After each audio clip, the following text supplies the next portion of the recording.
Mtu akijaribu kwanza hawezi, because hatuta cooperate. Yeah, we will not cooperate with anybody who is trying to punish police officers who have done their job or protect themselves, protect their life. Hakuna, haitawezekana. Ya pili, police officer mwenye atakuwa na shida yote tutamchukulia wakili.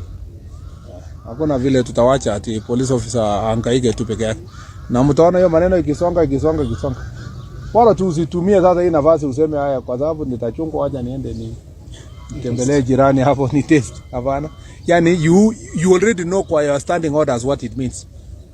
Situation kama hii hata watu 10 ngapi wangeumizwa, hakuna shida, because ungefanyia nini sasa police station kama hii? Ana sasa sara imeenda, bunduki imeenda, place imechomeka, watu wameumia, na wananchi sasa wangewao. Yekwa bunduki itatumiwa kuua wananchi. Yes, exactly. Like sasa hiyo bunduki yenye imepotea. Wewe unafikiria inafanywa robberies ngapi wapi? Yeah? So saa hizi wananchi are in danger because of that bunduki imetoka kutoka. Welcome back from the break. Glad you're still watching Science Breakfast with me, Alan Hubbard, and the sign language interpreter this morning is Wanja. And in studio we have a guest, and we are talking about matters of politics. And our maiden conversation this morning is the police, the force, the enemy of the people. And first and foremost, dear guest, what do you make of the sentiments of the clip from CS Kipchumba Murkomen, what he's saying about protecting the police from any type of what he's calling blame? I have heard what he has said. Yes.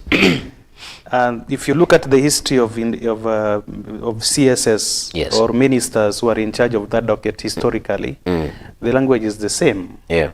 Remember during Matiang'i, when he was a CS, yeah, he said that he's going to go hard on people and people should not tell him things about human rights. Yeah. If you can remember that statement, if I don't misquote him. Yeah. And it was that period that quite a lot happened that we don't want to go back to. If you look at Michuki, yeah, the same language. Yes. I don't know which CS has ever had any kind words in terms of which sometimes they are right words, yeah, in their own operations, but you should not give it to the public. They should talk it at their own, because if you listen to what CS Murkomen has said, yes, and you read the law, the one that governs the use of firearms, he has quoted exactly the way it is written in the law. I have it here. I don't want to read it. Yeah. That the police officer can use firearms to protect himself or the next person whose life is in danger. Yeah. Okay? Though the property is not covered in it, but it's about the life of a police officer, yeah, and the life of a fellow citizen. Yeah. If your life is in danger or his life is in danger, you can use it. Yeah. Maybe as a deterrence, yeah, which should be as a deterrence, not really to actualize the death. Yeah. That is what my opinion would be. Yeah. But if if another person, yeah, excuse me, is that nature trying to question the things that no, sugar. Feels like nature is putting really. you in check. I'm trying to balance the usage of sugar, yeah, on my throat. Yeah. So if you look at the law that governs the use of firearms, the CS is actually very right. He has not said anything outside the law. Yeah. But the only thing I would urge our police officers is to restrain themselves. Yeah. There's a lot of things that they should not find themselves inside it. I don't agree with what he's saying in terms of taking life. Yeah. Even if it is a criminal, the law does not allow anybody to kill a criminal. Yeah. You're supposed to take them through a judicial process so that they also argue their part, right? Because it's through that argument that a lot will come out, which can also act as a deterrence or a lesson, so that the next offense is not committed. It's not all about just you you're a criminal, you're dead. Yeah. It's about many other things that come out of the whole judicial process. You have to follow the judicial process. Yes. When you were doing your introduction, you said you are a mobilizer of a political party. Yes.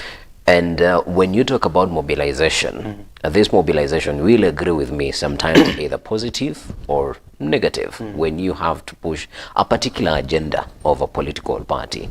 Kindly paint a picture for us what really goes into mobilization. And I ask you this question because you and I have heard, and our viewers have heard, that youth were mobilized, goons were mobilized to destabilize the Gen Z protests and all of that. What really goes into, paint a picture for us, what really goes into mobilizing a crowd, either for a positive thing or for a negative thing? Mostly all the negative thing is criminal. That's what I'll not explain. I thought you wanted to say that mostly mobilization isn't for a good thing. No. But all mobilizations are always for a good thing, depending on the person, of the interested person. Yeah. If you're a politician, I mean, even in a church, if we are going to do a crusade, you must mobilize. Yeah. Even in a mosque, you must mobilize. Yeah. I mean, even when you have a family meeting, you must mobilize the family members. Could we also bring in the political mobilization, because that is where our interest, that is where our viewers would have interest, because when we mobilize, you said you have children. So you mobilized people to help you convince your wife to come and stay with you. That is for a good cause. Churches mobilize when there are harambes. We've seen people being mobilized to contribute money. That is all right. But I want us to restrict ourselves, because you are a mobilizer for a political party. And this morning we are having a conversation about how the police are sort of becoming the enemy of the people. And one of the places that probably is forcing police to retaliate towards the people is these mobilizations that are happening, and people who aren't supposed to be at protests gum into the protest. So what I'm really wanting to understand is what really goes into a mobilization. Who decides who gets mobilized and who doesn't get mobilized? Because I believe you have the experience and you have the knowledge. Kindly bring us into that world. The person who dictates who should be mobilized is the political figure in that entire system. Yeah. And mobilization is done not only to show support, but also to show power. Okay? That I have a whole huge mass of people that are following me. Hey, don't just take me like that. I also have people behind me. And so when you do mobilization, it depends on, even inside the political mobilization, there are quite a number of things, the reason why people mobilize. You could mobilize people politically to talk to them, to convince them. Like sometimes when you do them in the rurals, if you're going to another village, you talk to your coordinators there, they bring even 100 people. You want to talk to them, you convince them so that they can be able to support you in terms of giving you votes. There could be a political mobilization again for a political rally where there are several aspirants. And you see every aspirant mobilizes his own people. So that by the time he stands up at the podium, there are people to shout for him. Not shout at. There's some semblance of support down there that, but that is the shouting. No, that's not shouting. You know, when you shout at somebody, you don't cheering. Cheering. There are some cheers down there that shows that he has support. He has got support. There could be another political mobilization where you are meeting different opponents. And now, you want to disrupt. Now that one you have to disrupt. That one you have to do in fact, not only three, around 5 levels of mobilization.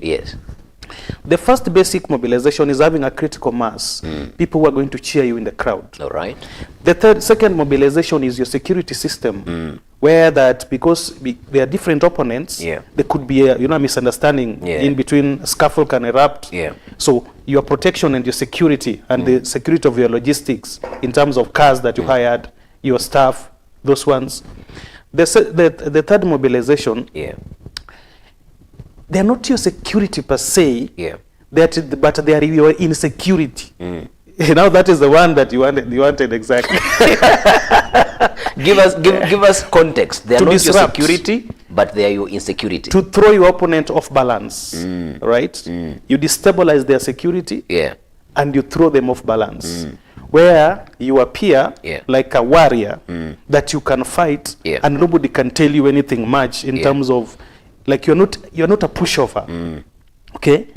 That is what if you look at those demonstrations, the Fimbo guys get in. Yeah, so that you become invincible. That is for your invincibility. The fifth level of mobilization, and this one is on the entertainment section. When I'm going to a function where we are vying on the same seats, I will not only mobilize the first four cadres of those people, but I will also mobilize the guys doing entertainment. There could be women group. When you want naimba, they sing there. You know, when you get in, they dance with you, they sing with you. Like those women who are dancing with Kangata during the campaign the other time. That's part Even of the it. head of state. Even the head of state. The MC for the event is the most important somebody who's supposed to be mobilized early in advance. So that just when you're coming, it shouts your name. Alan, our son, we love you. Hapa ni kwako. Feel free. You know, psychologically it gets into people's heads. Oh, this guy is very popular, right? And another person that you are supposed to be mobilized is the DJ, where you've given him your music, the one that umeimbwa. So ukikuja anakuwekea, the MC speak, the women dance, your support base. So it's a whole process. It is a whole system of mobilization. So after understanding those, and thank you very much, after understanding those tiers of mobilization, then the question, and I'm headed somewhere. The question is, does money exchange hands? Extremely. Politics is very expensive. Extremely, very expensive. All right. Don't let nobody lie to you. Politics is very expensive. Okay. Now, let us come back home to the current situation that we are in. And good, you alluded to the rungu wielding men who are in the CBD during the demonstrations.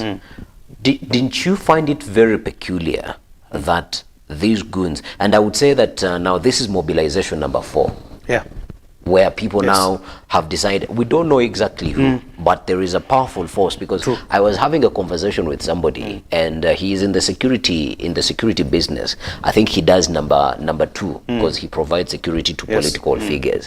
And I asked him, would you ever go for an assignment that you are not sure who is paying you?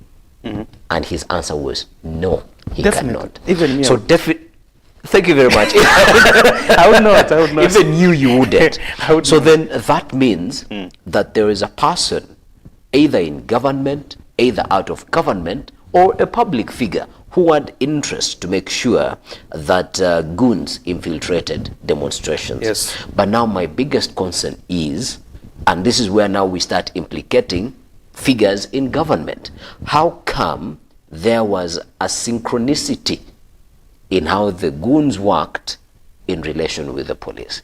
And hence, our conversation today is the police the enemy of the people?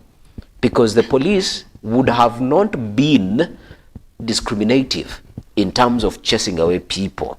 But what we saw, both on Tuesday and on the demonstrations on Wednesday, those were two different pictures. We saw a police force that is taking sides with those rungu guys. Exactly. They're walking side by side. And you know, Mr. David, what even saddens me the most, there were even calls to sexually harass women who showed up at the demonstrations. But I heard that report, but I never saw that any case of that magnitude. That could be very extreme. It could not be very extreme. It was extreme because it happened. So in that situation, does that mean that, and also now adding on to what the Cabinet Secretary of Interior is saying, so have we now said that now the police is not going to defend the people, but now it is just going to become an outright enemy of the people? One thing that we have to be grateful as a country is that we have a political system where the youth wing of the political parties they are not as active as our neighbors. If you go we have to be grateful, or we have to grateful that our youth the youth wing, section of the political What parties. is there for us to be grateful for if we have sections in political parties that are not working? Now that is where I want to explain. If you go But to, also, please do not sidetrack me on the issue of police and goons. I'm just there. If you go to Uganda, Yes. for example, Yes. of course, a military state. Yeah. But you realize that NRM as a political party has got a youth wingers up to high school level. Yeah. Right? Yeah. Now, these are the basic security guys who support the government and the political party Yeah. at the grassroots level. Yeah. And they work with rungus, by the way. I've gone to several state functions in Uganda. And you know, that time that people pass in, parade, Yeah. the youth wings, they are called vigilantes in Uganda. Yeah. The high school guys, wakona marungu, they protect the party at the level, Yeah. uko chini. Yeah. You go to a CCM in Tanzania, Yeah. the same thing. It is only here that we do not have that hierarchy, Yeah. where the state actually support a youth wing that is official, Yeah. and their work is protecting the party. We don't have it. Yeah. We used to have it in 92 during the YK 92. Yeah. I think after Moi and KANU fell, there's something about these independence parties or parties just next to independence like Yeah. NRM and CCM. Yeah. They tend to protect their parties very far down there. If you relate that one to what happened the other time, Yeah. I cannot, because out of my experience, I cannot authoritatively say that it is the government or it is a political figure or it is anybody could do that. Yeah. Remember when these youths got into town, they came as a result of the previous Mandamano that happened. Remember there was another previous Mandamano that happened where they vandalized infrastructure in town. And the governor said that one should not happen again. Now, psychologically, when you have that statement, and now we now have another youth, unakutana now as a police officer, and they're telling you, our work is to protect the infrastructure of the town. We are business people here, and we don't want our business to be destroyed. Yeah. So let me ask you, if you're a police officer, are you going to attack them? You can't attack them. Because in ideal situation, Yeah. they're also trying to do your work. They're trying to aid you in your duties. Yeah. Now, the problem comes in that when now these two wings, they now collide. So, it's chaos. Now, that is where the problem comes in. Yeah. But if they were carrying those rungus to protect public utilities and private enterprises Yeah. in town from being looted, being destroyed, like Yeah. they did it the first time, personally, I would not have a problem. And the mobilizer could have done a very good job. The only thing is that during a riot, you can never know who is right, who is wrong. Yeah. Could provocation happen, I told you. Yeah. You provoke the police provoke you, this wing provoke the other, and that scaffold begin to ensue. Yeah. If you get one person mwenye kuna rungu that you provoked, or no, who provoked one of you guys who are just going to demonstrate, Yeah. and you begin inciting and say, hey, these guys are also, they have come here, they've infiltrated. Now, vita imeanza. So, ideally, if you look at it, you cannot say whether these rungu guys did wrong or did bad, because they could have been very genuine. I've participated in a lot of mandamano in town. This is not a new thing. Yeah. During the time for NASA, those days, and during the time of COD, there used to be another wing called business community. I remember there was a time I almost found myself in crossfire when the business community, they found me in Jivanji. It was 2015 during the Mpeketoni incident of Al-Shabaab. Yeah. And the town, because of our stupid politics, it took a tribal angle. So when you are a NASA or that one was called, when you are a code person, the business community who are allied to TNA, because mostly they were TNA business guys in town, those Rasta guys, you know them. When you are identified as a code person, you are identified tribally. So I went innocently to Jivanji because I used to do a little politics. I was learning street politics there. Yo bunge la mwananchi, I used to be there. I was an official by then. I was elected attorney general there. So nikifika hivi, a friend of mine called Washira, ndiye akanivuruta. Akaniambia, get out of here. You're among the marked guys here. You see this guy. And by the way, those people came saa 8 mchana na mapanga. I have never seen it in town. When you move forward, during the Hassan Must Go demonstration, I remember there was a time I was with the wing with the Kinorengo. We were coming from Central Police Anniversary Towers, tunakuja town. Kumbe the business community were also coming from Moi Avenue huko wanakuja hivi. Yeah. It forced the police to stand in between these two wings. No, so that we don't collide, because there could have been a lot of death by at that time. There was another maandamano that happened almost the same time now, after just before handshake in town. They were this hired, they were not business community, but they were strange figures. Until they hit some guy. There used to be a dancer in ODM, some mzee alikuwa amevaa machungwa mingi kwa kichwa. I don't know whether you can figure it, you can remember him. I cannot. You can't remember. You know him very well. He used to be a dancer. If you look at the ODM rallies, he used to put on things like machungwa kwa kichwa sana. Somebody came na gari and ran over him. And he was taken to Kenyatta. He stayed there for a while. And I think, though these days, I think that accident has never put him back on form. So these things are not new. They have been there. As long as a movement like what happened in June 25th, last year, whatever, begin to take a political angle, I can promise you, I might not do it. Somebody now might not do it. But even if it happens in 100 years, we will have the same results. Politicians will take advantage. And everybody will want to show their strength and power. So it is very difficult to know whether that thing was on a good purpose or was on a bad purpose, because vandalism happens, maiming happens. It's difficult, but they are not vices that we want to promote. We should get to a point where we are very civil people. When the Los Angeles demonstration happened, I don't know whether you see, it's just 2 weeks ago. In fact, I've seen them, the fourth. They've already put another one in America. They're saying no to kings because Trump behaved like a king. So they already have a demonstration on 4th in the US that they want to claim back their country. I don't know for what purpose. When it happened and Trump released 2,000 what guards? They're called what guards? Something guards. And 700 Marines. Imagine, but that's America. That now Ruto has released the KDF to the street because simply that is what it is. The Marines are military guys. Police, the guy in charge of police in that state, he said, if you try to throw stone at us, we will tell your parents where to pick your body. But if you try to abuse us and insult us, we make sure that we'll call your parents to go and to look for a lawyer to represent you in court. That's what they said. And imagine that's America.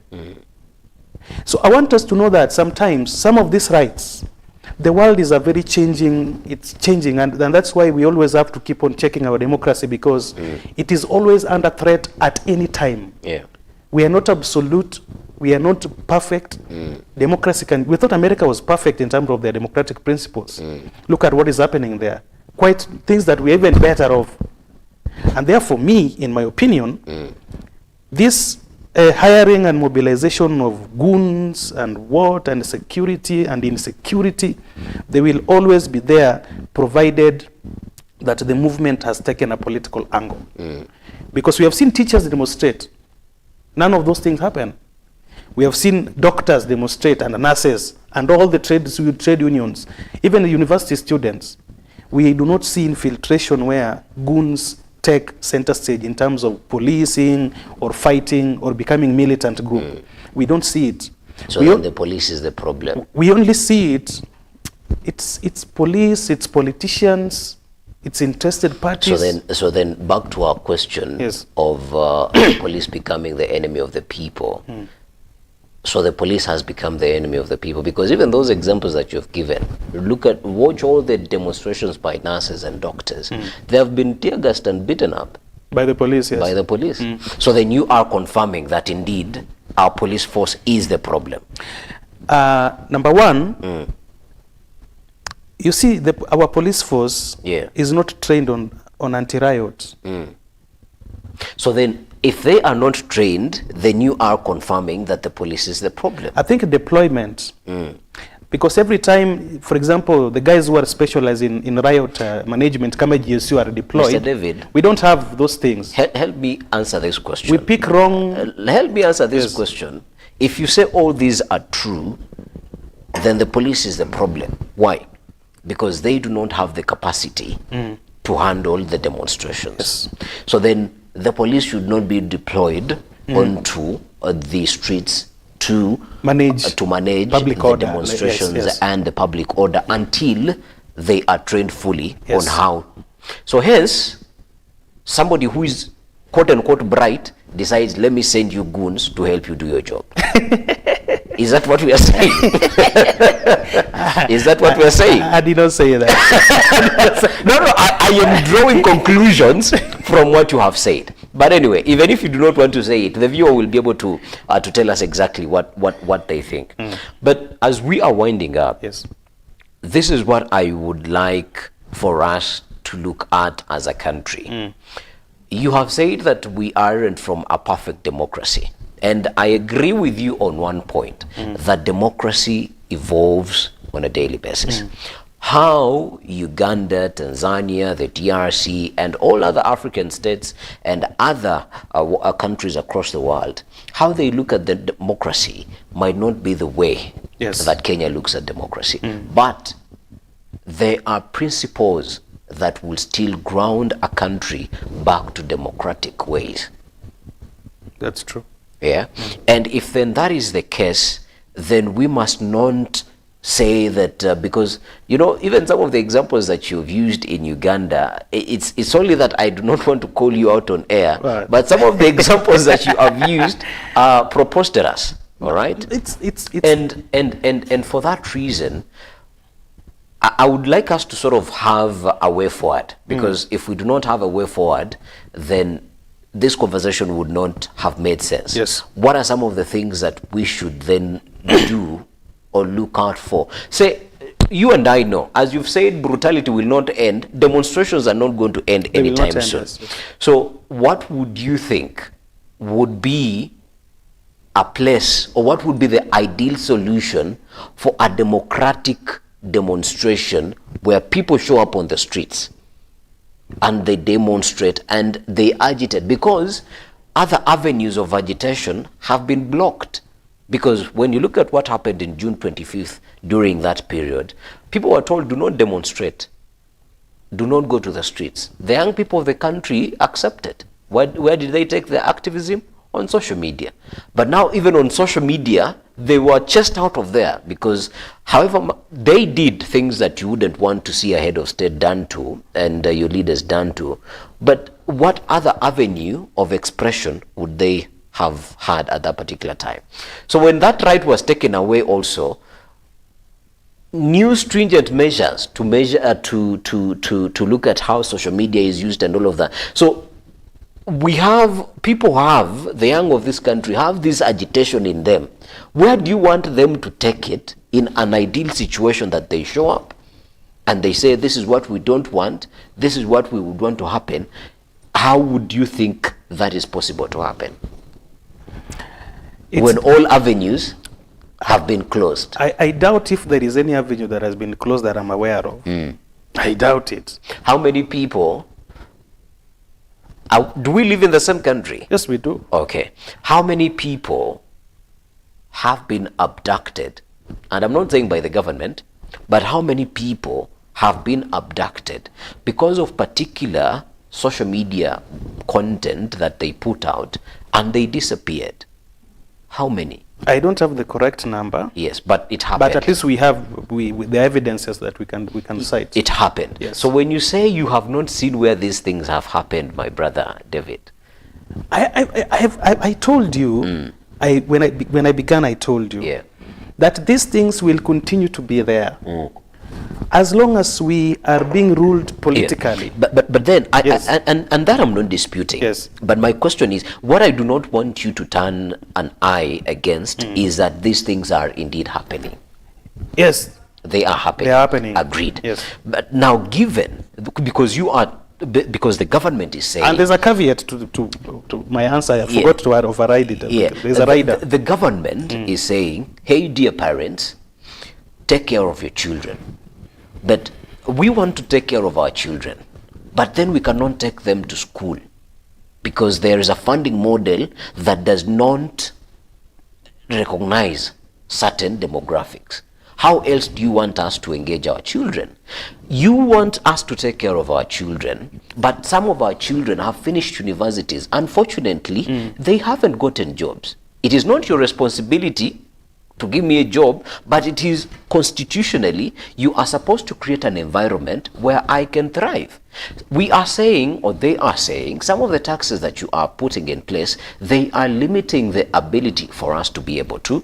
So all that is agreed, but then how do we express ourselves of this, what we are feeling, without us fearing for our life, that we might go out in the street, get shot, we might say something on social media, be picked out of of our fathers and mothers' houses. How then are we going to be able to say that, hey, you are in power, but this is how we feel? That is the question to you. How are they able to do that? It's unfortunate that the governments, both, Fuhura will excuse him. No. Kindly allow me, because you have drawn parallels from 2020, you took us to 92. Yes. It is good to look at history. Yes. But can we restrict ourselves to the current situation? Because this is the current day. You see, all these things are historical. They never started yesterday. I mean, unemployment has been there ever since I didn't knew it. Exactly. Unemployment has been there. We have to find out why. David, unemployment has been there. Yes. I want us to have a constructive conversation. Yes. Unemployment has been there. But as the head of state and the government, you said, or he said, or they said, the government, that they have a plan. So the people, the populace, aren't holding you accountable for things you did not say. You are being held accountable for the things that you say. I do not want us to go into. I do not want us to go into that conversation. How? The question is simple, and I will drive it over and over again. How, David, for the last time, how? How should we be able, or how should the young people of the country be able to agitate and say, hey, we do not want to throw stones at you. We do not want to loot, but this is how we feel. I agree. It's unfortunate that that agitation is being lauded by politicians. And to them, they're putting it in the entire thing in their selfish interest aspect. Which even if they get to power right now, the following month they will be again must go. You see, because these things are systemic. David, you are going out of the question. No, they are systemic. You are going out of the question. You see, the reason why I'm saying they are systemic. Listen, David, for one last time, we understand that unemployment is systematic, that we are in hard times as a country, we are not collecting enough taxes. All of that is accepted. All of that is agreed. But as these things are happening, there is a way we are feeling as the populace.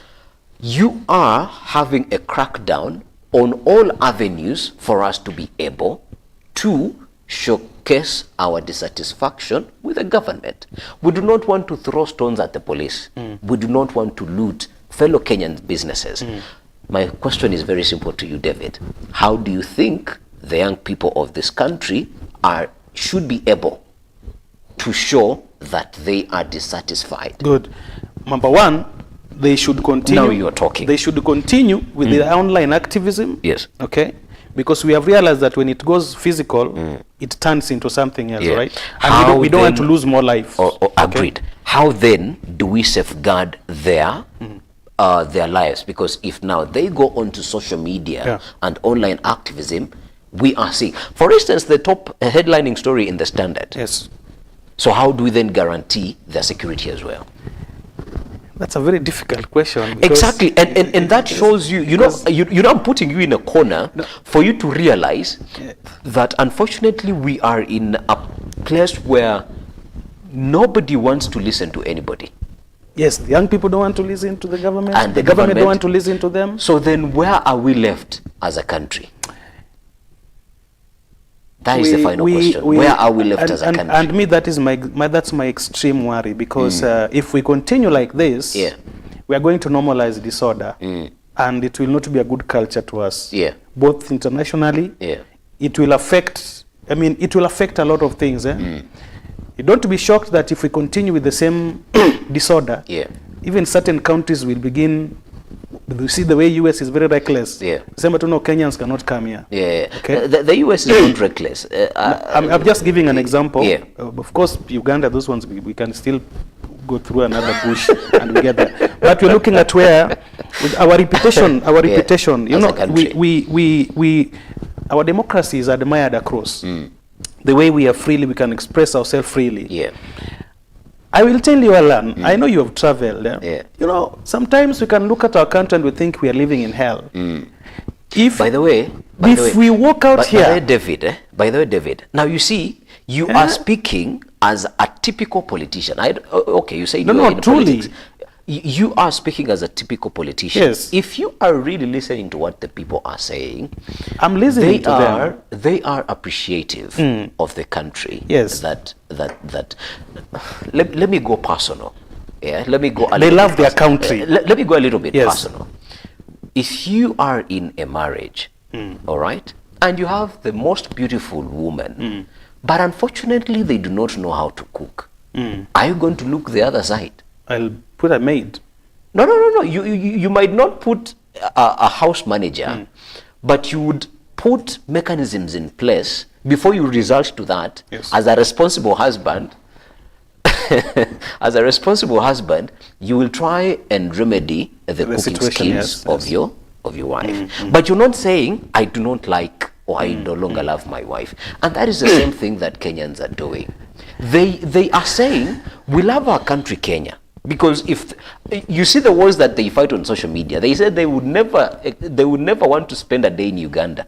They would never want to spend a day in Tanzania. Or even Somalia. Or even Somalia. South Sudan. But because of the love that they have for their country, Yes. this is why they are showing up consistently. You see, Alan, we cannot really... And if the government really loves its country as well, then...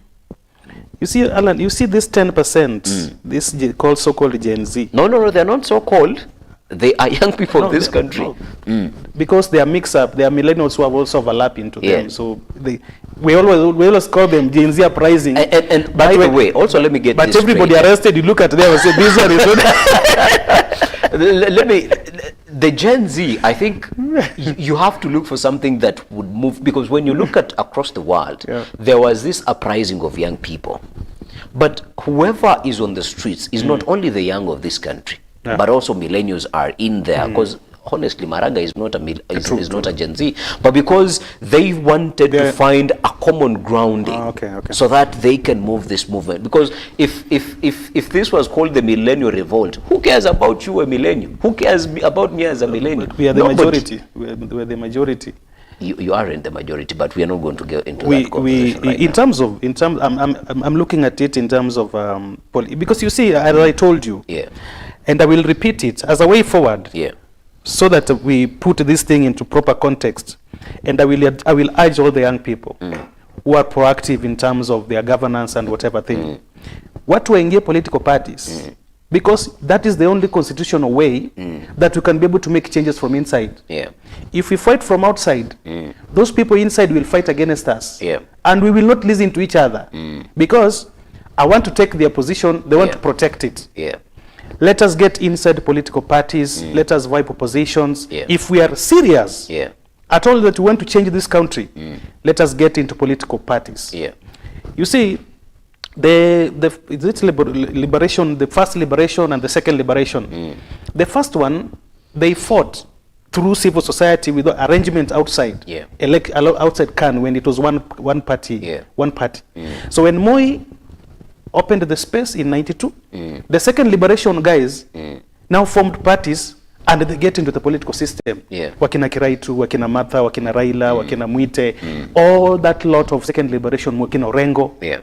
Now when they got in, we realized that over time, they began looking like the guys that were fighting, right? And I want to see the real character of these people, us who are now agitating for change and good governance. How different we are going to be when we take over government systems and see whether we can be able to make changes here and there. It can be minimal because a country is built on certain principles. Over time. And it is very difficult to build a country better at once. To be fair to all governments. And that is why sometimes I feel like even this thing called term limit, we should not actually have it. Because when you become a president, you take over power. Yeah. For example, let me use Uhuru or Ruto, or even Kibaki. You have 10 years. The first 2 years, you are clearing the mess of the previous administration. That is a dead narrative, right? David. Okay? No, just you just wait. I'm telling you. The first year, you are clearing the mess of the previous government. Remember, even now, this government has been complaining that the loans that they were left with, if you look at the percentage of the loan, the money that we collect and the amount that we're paying for loans, plus the recurrent expenditure, government is, they are called, in political science, we call it, government is run by processes, procedures, rules, and regulations. If you skip one, nothing will move, because a letter has to be written, forwarded, and those things take time. You cannot just get into government pap and cut wage bill. Unasema nyinyi wote tumewafukuza. People will go to court. Because David, I'm not going to. I'm not going to. I'm just finished. Just let me finish it. Yeah. So the first year, you are still stabilizing your administration and clearing the what you feel as the mess of the previous administration. The final year, campaigns period is imeanza. You people are in the field, people are campaigning. So ideally, in the first tenure of a president, especially in our democracy, unapata he only goes 3 years to do any serious work without distraction. Now, let me tell you, in the last 2 years, if you are president, what can you do? If you cannot do anything, no. Listen, and we are winding up because time is overspent. If then you cannot do anything, then you do not deserve to be in that position. And the person you feel deserve it will have the same challenge. If they too cannot do anything, then let's agree we have a king. They do not belong into that position. We have a king. David, we cannot have kings. Kings are over. But Saudi Arabia's got kings. Then we are not and going to borrow. Well. We are not going to borrow other people's ways of how to look democracy and bring them into our country. You've lost my. You've antagonized my thought way process. Forward. You're talking about as we are concluding, because I do not want our country to head into that direction, believing that a leader needs to be a lifetime leader. Listen. There are systems in government, as you've already clearly said, and there is a whole committee that is put into place to help the president, the incoming president, move on to the next level. So those are the things and those are the apparatuses that we are supposed to make to work with for us to be able to move government onto the next level once a new government comes in. But also you and I know that let us use or let us beg ourselves to this example of the current government that we have. 60% or 70% of the people that we have in the current government were part of the previous government. So there is nothing new that they are going to come and find in government that they do not already know to run. Case in point, 2013, 2017, same government. They did not need 2 years to jumpstart so that they can run a government. 2007, 2013, all that lot that came into government, they did not need anything new. They did not need a year, they did not need 6 months, because all those guys were literally the same. So the narrative that a government needs to come and remove cobwebs and all of this is begging. No. We are winding up, my brother. Yes. that's academic, but practically it's not feasible. But then we are electing people who we believe that understand what they are going to be doing. Alan, you as an academic, the biggest problem third world countries have, especially the global south, who are being forced with this thing called democracy. Democracy is in its own self is supposed to work in economies that are long stable, even financially economy is strong, so that they only manage systems. Us, we are being forced with the democracy. System themselves we don't have. So you do not want us to be democratic? No, we are supposed to be democratic, but our democracy must not be fixed. But David, let me ask you a hard-hitting question. Who is going to fix these systems? No, this agitation will fix it over time. Who is going to fix this system? Exactly.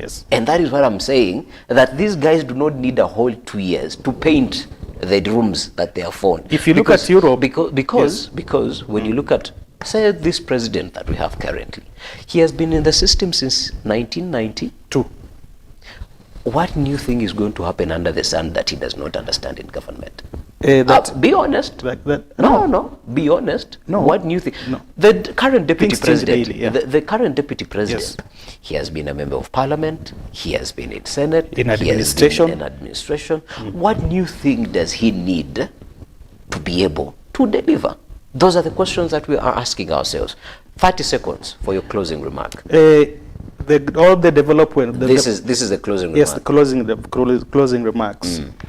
All the developed world, when you go to Malaysia, you go to Singapore, you go to America, you go to Europe, And most of them, and Malaysia is a younger country than Kenya. and it was built through benevolent dictatorship. Same to Singapore. America was built through slavery.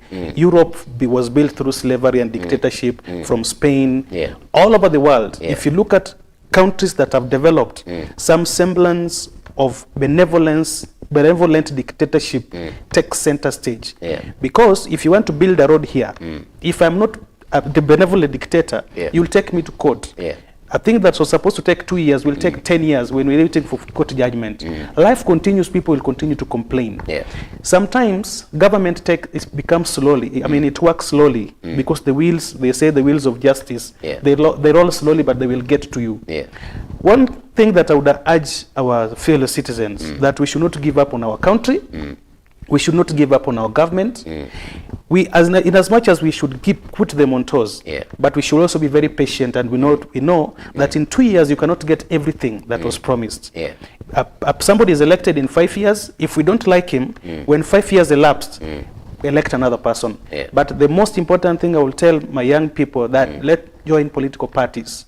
Join political parties, vie propositions, make changes from inside. Yeah. If you look at your county assembly for your own county, if you look at county assembly for your own county, you get almost 70% are semi-literate people. People cannot have any idea how to compare development in this county to this country. Yeah. But young people have disappeared in urban areas doing nothing, right? We should be able to also go back, put pressure on our governors, our MPs, and also seek to replace the generation that does not get along with our opinion and ideas today, so that we put in a new idea, a fresh idea that can put our country forward. Complaining is good, but being proactive in getting into political system is the most important thing, because it is through that channel and avenue that we can be able to make progress as a country. Street will not help us. We will eat ourselves. At the end of the day, we have wasted time. Our reputation is gone. Our wealth is gone. Our property is destroyed. Our trust to the government and order destroyed. We have to be very measured in the things that we do out there, so that we're able to retain the Kenyan state. All right. If I add anything onto that, we shall go up until the mid-morning. Thank you very much for being a part of this conversation. I've been your host, Alan Hubbard, and our guest this morning has been Mr. David.